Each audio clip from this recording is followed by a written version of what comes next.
Please excuse the noise in the background. Unfortunately, the only downside to working in a public place. Anyway, today's movie is The Green Slime from 1968. This is a collaboration of America, Italy, and Japan. Um, the basic story follows in the not too distant future what 1968 thought the 21st century was going to be, and they have an international space station. And one day, Earth picks up a giant meteor heading toward Earth. So they send Commander Jack Ratkin. Yes, that's right, Rankin. That's in Rankin and Bass. To the station where he is put in command. But unfortunately, Commander Vince Elliott, played by Richard Jaekel, Jaekel, didn't like it. Robert Horton plays Commander Rankin. And up there is his ex-girlfriend, Dr. Lisa Benson, played by Lucina Paluzzi. And if she's still alive, forgive me if I mispronounce that. And anyone else can forgive me for not mispronouncing that, but I think that's right. Rankin orders them to go to the the upcoming asteroid, to blow it up. And yes, that's right. It's like Armageddon, but it's just without the silly oil drillers.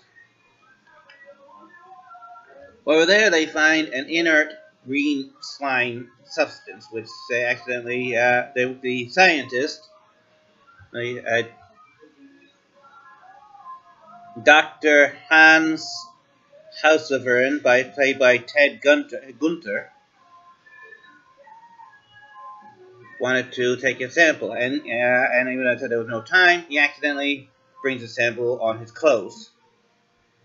And as soon as this strange green substance reaches the space station, it starts feeding on the electricity and forming these creatures. Now they have to figure out how to stop them, because laser doesn't work, it just makes more of them. So, no spoilers. But I thought I'd mention that that's the basic storyline. That what one drop of this green slime from the asteroid starts producing dozens of these creatures who are dangerous, and pretty much their touch is a form of electric shock.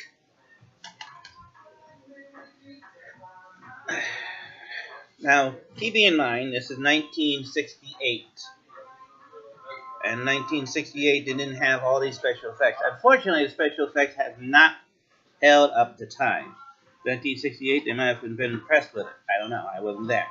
But a lot of people today wouldn't be so bad. I don't know what the budget was and why it took 3 countries to make it.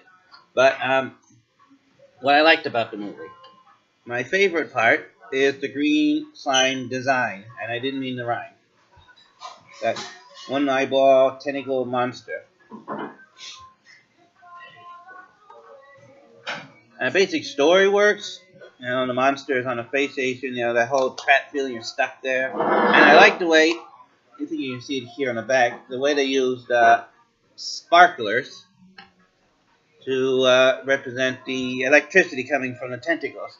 Unfortunately, I wish I could show you scenes from the movie, but like I always said, I am not good at editing. And I don't have a working TV tuner at the moment. So,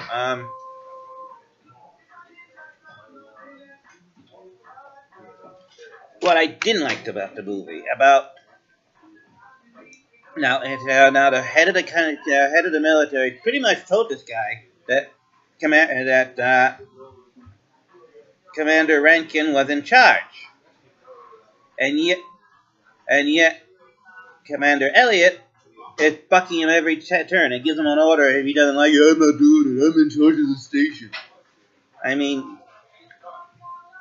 in the real world, that kind of attitude can get someone court-martialed.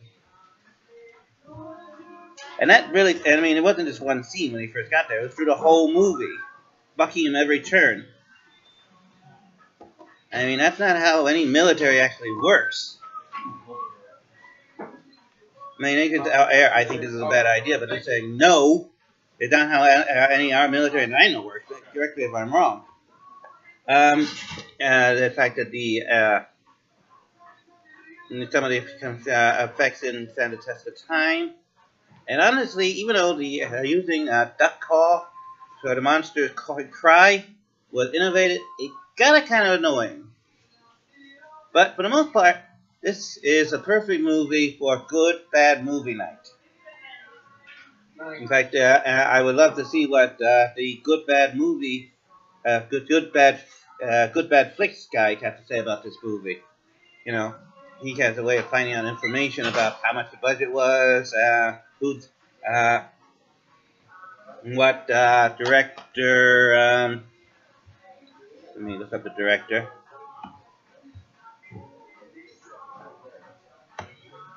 Kinjin Fukasaku had to go through with any studio interference or anything like that. Basically, this is a good movie.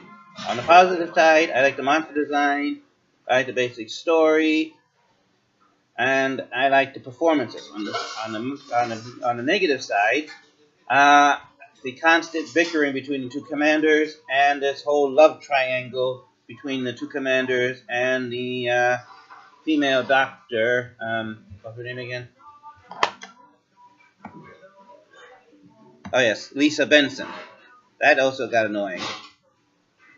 So, for the most part, it's a movie. It's so bad, it's good, and I give it a B minus. So, if you're looking for a movie for bad movie night, consider The Green Slime.